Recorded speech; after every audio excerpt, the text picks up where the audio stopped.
welcome back to Marcella Reads. I'm Marcy, and this week we're doing something a little bit different. I realized somewhat late last year that I was coming up on my 10-year anniversary with this journal. I started this notebook just with like random book lists and movie lists and some other random notes, and it wasn't until January 8th, 2012 that I started my media tracker, basically. Since January 8th, 2012, I have written down every single movie, every single video game, and every single book I have consumed in those years in this book. And I was so excited to realize that the 10-year anniversary was coming up, so I was like, you know what? Might as well make a video on it. This was stuff I've done since January 8th, 2011. So it's a little over 10 years from that now, but I figured now would be a good time to do a decade anniversary video, because why not? The very first thing I tracked was the movie La Femme Nikita, and I remember watching that in my home living room with my dad. I believe this was still like winter break of senior year. So I was about to enter my last semester of high school. Oh man, such nostalgia and memories. Oh my God. Pride and Prejudice and Zombies. I loved that book. I loved that series. I think I read like every one of those. And I started by just keeping track of movies and books. I think eventually, and video games too from the start. Eventually I added an anime series, but that one isn't as numerous as all the other categories. Oh boy.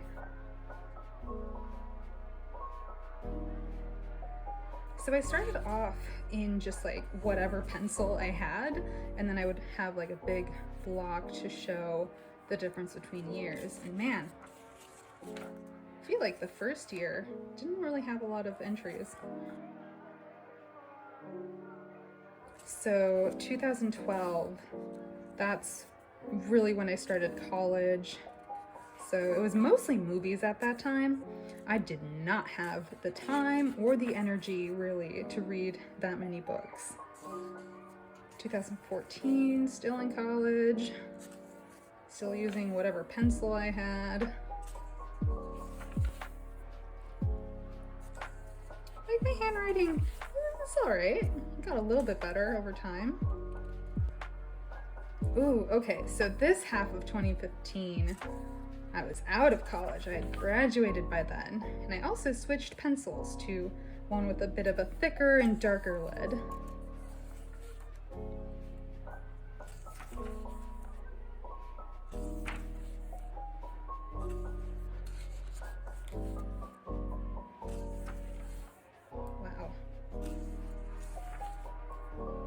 Was definitely able, oh, okay. So now this, I think in 2017 in the fall, I started grad school. So back into class, so I wasn't having as much reading time as before. Ooh, and then I switched to a pen, which I'm thankful for because I think that is going to, over time, last a bit better than any of the pencils. 2019, 2020. So I got a lot of stuff done this year, more than any other year before. Part of it definitely is being done with classes. Like I'm still doing research and stuff, but I don't have to necessarily read or write that much for class. And now, oh wow, I didn't even plan that out. The last thing I've done this year, so this is completely up to date. The last thing was on January 8th, so it's exactly 10 years from the start. Oh my God, so good. I also counted up all of the numbers for each category and each year and made graphs out of them, because why not? Data is fun. First, I'm gonna look at the media consumption by year as a whole. So in this graph, it's taking a look at, for each year, the total amount of movies, books, video games, and eventually anime I consumed in that year.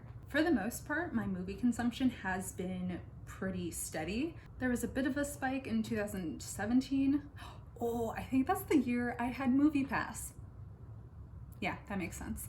And the number of books I've consumed has like risen and fallen, but stayed relatively within the same range until 2020.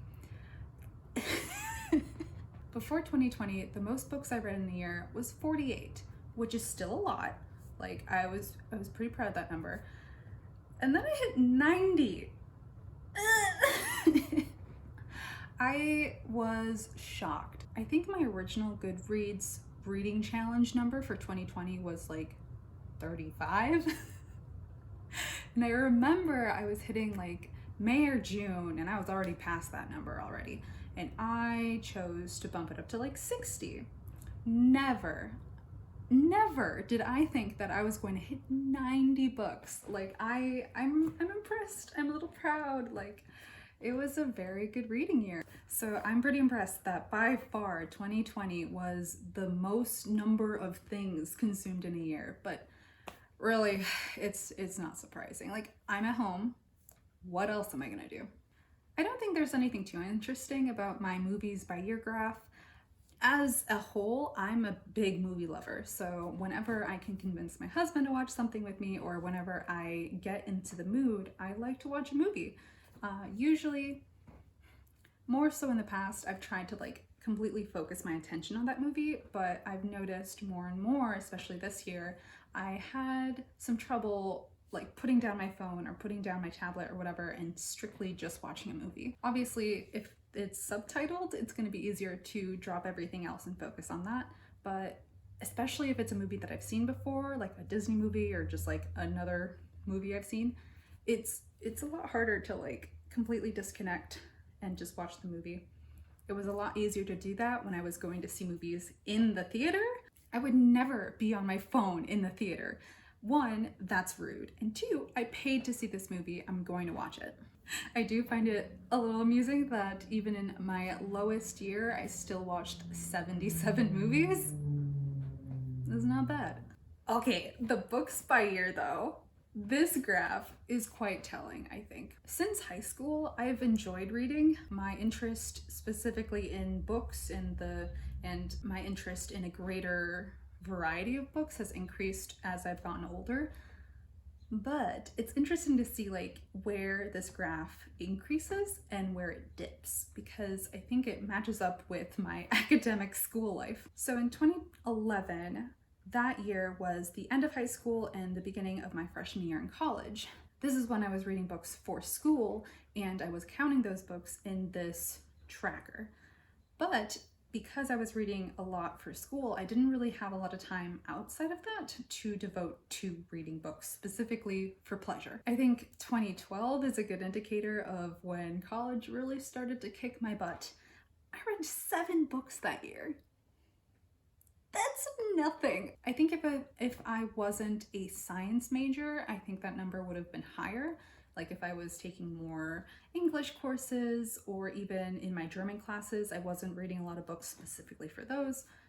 So it kind of makes sense that because my academic life was so intense, I just was so out of energy and I couldn't put any effort into reading for fun. I graduated college in 2015, so it does make sense to me to see that slight increase between 2012 and 2015.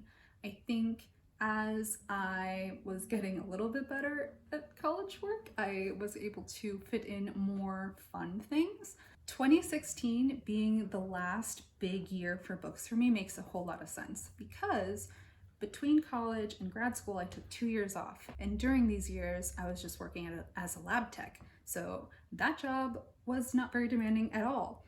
And I was able to listen to podcasts and audiobooks on the job. Great perk. This is when I started to really get into audiobooks. I know for sure there were at least like 4 or 5 books that I read like within like a couple months just because I was listening to them at work.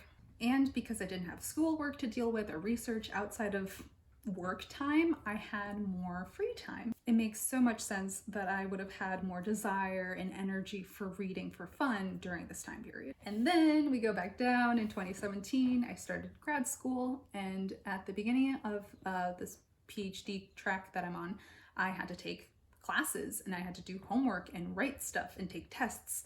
So again, I was coming home with less energy and less time, so the number of books I read took a dip. And that trend continued through 2018 and 2019. I think I took my last class fall 2019? Yeah. So it wasn't until spring 2020 that I was completely free from classwork.